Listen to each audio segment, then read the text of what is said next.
Government ఎలా ఉంది? పథకాలు ఎలా ఇస్తున్నారు? ఏంటి? నమస్కారం అండి. నా పేరు రామ్ నాయక్. అసలు ఏం చేసిందండి గవర్నమెంట్? ఏం చేశారని చెప్పాలి? ఏమన్నా జరిగాయా? కరెంటు బిల్లు ఎక్కువొస్తుంది. హ్మ్. యూనిటీ ఎక్కువ 200 యూనిట్లు ఇస్తా అన్నారు. అది లేదు. రేషన్ కార్డ్స్ ఉన్నయి తీసేస్తున్నారు. పెన్షన్ రావట్లేదు. బస్ ఛార్జీలు పెరిగిపోయాయి. యువతకి సరైన ఉద్యోగాలు లేవు. ప్రతి ఏటా డిఎస్సి ఇస్తా అన్నాడు. మెగా డిఎస్సి అది లేదు. జాబ్ క్యాలెండర్ ఇస్తా అన్నాడు. అది లేదు. పోలీసు రిక్రూట్మెంట్ చేస్తా అన్నాడు. అది లేదు. ఏం చేసిందని ఏం చెప్పాలి? ఏం జరిగిందని? ఏం అభివృద్ధి చెందిందని? అమరావతి ఉందా? అమరావతి లేదు. దేనికండి 3 రాజధానులు? ఏం చేయడానికి 3 రాజధానులు? కాసేపు వైజాగ్ అంటాడు, కడప అంటాడు, కర్నూలు అంటాడు. తనకిష్టం తన నోటికి ఏదొస్తే ఆ మాట దానికి రాజధానికి ప్రకటిస్తా అంటాడు. ఏం చేసిందని? మనం మాట్లాడుకోవడం కూడా వేస్టే ఈ గవర్నమెంట్ గురించి. శుద్ధి దండగా. నెక్స్ట్ సీఎం ఎవరండి? నెక్స్ట్ కంపల్సరీగా చంద్రబాబు గారు వస్తారండి. లేరు జగన్మోహన్ రెడ్డి మళ్ళీ 170 స్థానాలు నాయే అన్నారు. దానికేమంటారు? Why not 175? నిన్నటి జరిగిన దానికి మీరు చూసారుగా ఎమ్మెల్సీ ఎలక్షన్స్. 108 నియోజకవర్గాల నుంచి మాకు గట్టి పోటీ ఇచ్చాము. దానికి మా మొదటి మెట్టు, మా మొదటి విజయం ఇక్కడ నుంచే స్టార్ట్ అయింది. నిన్నటి నుంచి స్టార్ట్ అయింది.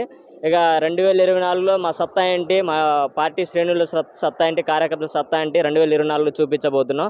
మా చంద్రబాబు గారిని భారీ మెజారిటీతో గెలిపించి అసెంబ్లీలో కూర్చోబెట్టే బాధ్యత మేము తీసుకోబోతున్నాం. పథకాలు ఎలా వస్తున్నాయండి? పథకాలు ఏమున్నాయండి? నేను ఎస్టీ కులానికి చెందినోడిని. ఎస్టీ అప్పుడు ప్రచారంలో ఏం చెప్పాడు? మ్యానుఫ్యాక్చర్లో అది చేస్తా ఇది చేస్తా అన్నాడు. ఎస్టీ కార్పొరేషన్ లోన్ తీసేశాడు. ఎస్టీ వాళ్ళకి కళ్యాణం కింద అమౌంట్ ఇస్తా అన్నాడు. అది లేదు. విదేశీ విద్య తీసేశాడు. ఏమి ఇచ్చారని 200 యూనిట్లు లేదు. బస్సు ఛార్జీలు పెరిగిపోయాయి. ఏముందని? ఏం చేశాడని? ఏం అభివృద్ధి చేశాడని? మా కులానికి ఏం చేశాడని? ఏం చేశాడు? తండాల్లో సరైన రోడ్లు లేవు, మంచినీటి సౌకర్యాలు లేవు, ఏమి లేదు.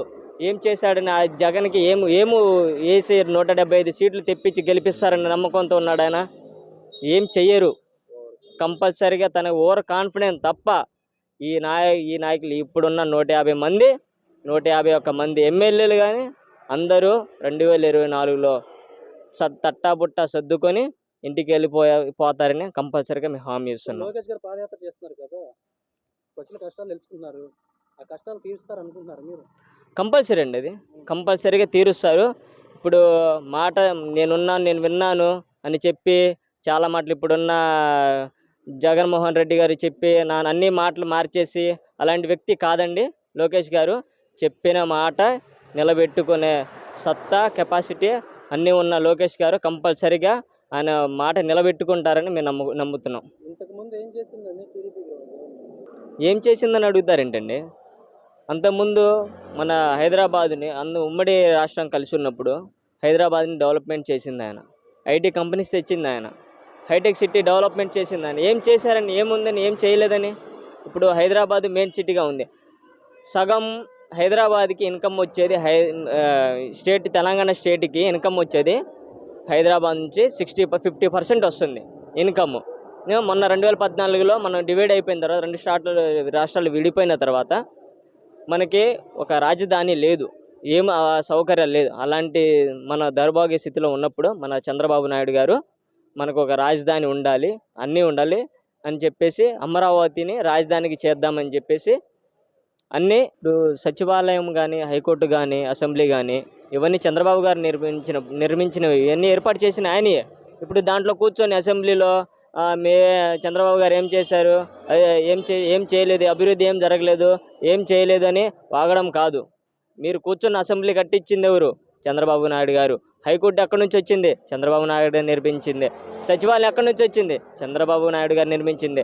అంతకుముందు మీరు చదువుకునేటప్పుడు మీ రాజధాని ఏది, ఆంధ్రప్రదేశ్ రాజధాని ఏదంటే గర్వంగా చెప్పుకున్నాను హైదరాబాద్ అని. విడిపోయిన తర్వాత అమరావతి, 2014 తర్వాత అమరావతి అని చెప్పుకున్నారు. ప్రజెంట్ ఇప్పుడున్న పిల్లల పరిస్థితి ఏంటంటే, అరే ఆంధ్రప్రదేశ్ రాజధాని ఏదంటే వాళ్ళు ఆలోచించుకొని మన రాజధాని ఏంటా అని ఆఖరికి టీచర్లు కూడా వాళ్ళు ఏం చెప్పాలి, వాళ్ళకే తెలియనప్పుడు పిల్లలకి ఏం సమాధానం చెప్పగలరు? మీ ఆంధ్రప్రదేశ్ రాజధాని ఏంటంటే ఏమీ లేదు. ఇప్పుడు గూగుల్లో క్రోమ్లో కొట్టినా ఆంధ్రప్రదేశ్ రాజధాని ఏదంటే అమరావతి అని వస్తుంది తప్ప కర్నూలు మీరు పెట్టిన 3 కంపల్సరీ ఇవైతే రావు. మన చంద్రబాబు గారు ఉన్నప్పుడు ఇలాంటి నిరుద్యోగులకి నిరుద్యోగ భృతి ఇచ్చారు. ఎస్టీ, ఎస్సీ, బీసీ కార్పొరేషన్ లోన్లు ఇచ్చారు. రంజాన్ తోపా, ఈ పండగకు సంబంధించి సంక్రాంతి కానుక, దసరా కానుక ఇవన్నీ ఇచ్చారు. ఈ గవర్నమెంట్ ఏం చేసిందని ఉన్నది మొత్తం ఊడిపెక్కుంటుంది తప్ప ఇలా ఇవ్వడం, ఇలా తీసుకోవడం అదే జరుగుతుంది తప్ప ఏం జరగట్లే. మళ్ళీ 2024లో మన నారా చంద్రబాబు నాయుడు గారిని భారీ మెజారిటీతో గెలిపించి అసెంబ్లీలో కూర్చోబెట్టే బాధ్యత మేము తీసుకొని అసెంబ్లీలో కూర్చోబెడతామని హామీ ఇస్తున్నాం. లోకేష్ గారి పాదయాత్ర ఎలా జరుగుతుందండి? మన లోకేష్ గారి పాదయాత్ర బ్రహ్మాండంగా సాగుతుంది. ప్రజల నుంచి అశేషమైన స్పందన కనిపిస్తూ ఉంది. మీరు ఇప్పుడు జగన్ గారి సాక్షి మీడియా కానివ్వండి, వేరే మన చంద్రబాబు గారి పడని మీడియాస్ కానివ్వండి వచ్చేసి లోకేష్ గారి పాదయాత్ర భోజనం టైంలో కానివ్వండి, లేక అన్నీ కంప్లీట్ అయిపోయిన తర్వాత కానివ్వండి వచ్చి ఫొటోస్ తీసుకోవడం, తర్వాత ఈ సోషల్ మీడియాలో పెట్టి లోకేష్ గారి పాదయాత్రలు ఎవరు లేరు అని ప్రచారాలు చేయడం తప్ప మీరు ఒకసారి రండి, వచ్చి చూడండి, కనిపిస్తుంది మీకు. మీరు ఎక్కడో ఎవరు లేని ప్లేస్లో ఒక 4 ఫోటోలు తీసుకొని లోకేష్ గారి పాదయాత్ర కొనసాగట్లేదు, జరగట్లేదు అంటే ఎలాగా? వచ్చి రండి, చూడండి, మా సత్తా ఏంటో చూడండి. మా కార్యకర్తల్లో మీరెంత